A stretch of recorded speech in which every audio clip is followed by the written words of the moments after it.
அனைவருக்கும் அன்பான வணக்கங்கள். கார்த்திகை மாதத்து அமாவாசை.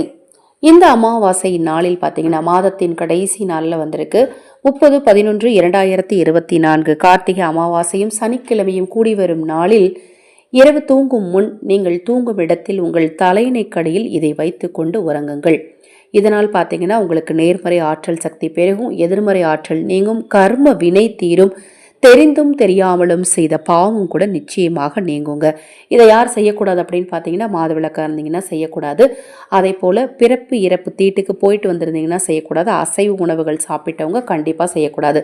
அமாவாசை நாட்களில் அசைவ உணவை அறவே தவிர்த்துடுங்க. அது ஆன்மீக ரீதியாக மட்டுமல்ல, ஆரோக்கிய ரீதியாகவும் பல விளைவுகளை ஏற்படுத்தும். இந்த நாளில் நீங்கள் தூங்குறதுக்கு முன்னாடி உங்கள் கை கால்லாம் அலம்பிட்டு ₹1 ₹2 ₹5 ₹10 உங்களுக்கு எவ்வளோ காசு எடுக்கணும்னு தோணுதோ, ஏன்னா இதை நம்ம தர்மம் பண்ண போகிறோம், அதனால் உங்களுக்கு எவ்வளோ காசு எடுக்கணும்னு தோணுதோ அவ்வளோ காசு எடுத்து கையில் வச்சுக்கோங்க. நீங்கள் படுக்கிற இடத்துல உட்காந்துக்கிட்டு அந்த பணத்தை கையில் வச்சுக்கிட்டு உங்களுக்கு என்ன தேவையோ, என்ன பிரச்சனை தீரணுமோ, பண ரீதியான பிரச்சனை தீரணுமா, மன ரீதியான பிரச்சனை தீரணுமா, குடும்பத்தில் சந்தோஷம் இல்லையா, உங்களுக்கு என்ன பிரச்சனை தீரணுமோ அதை மனதால் அந்த காசை கையில் வச்சு வேண்டிக்கோங்க. வேண்டிட்டு அந்த காசை ஏதாவது ஒரு துணியில் முடிஞ்சுக்கோங்க, அல்லது ஒரு பர்சிலையோ எதுலையா உள்ள ஒரு காகிதத்திலேயோ வச்சு முடிஞ்சு உங்கள் தலையணை கடையில் வச்சுக்கோங்க. மறுநாள் காலை எழுந்து குளிச்சுட்டு நீங்கள் வெளியில் போவீங்க இல்லையா, வெளியில் போகும்போது அந்த பணத்தை கையில் எடுத்துக்கோங்க.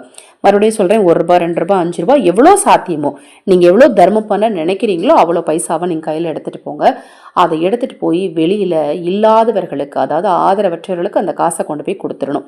அமாவாசை நாளில் மட்டும்தான் இதை செய்யணுமான்னா அமாவாசை நாளில் செய்கிறது ரொம்ப சிறப்பு.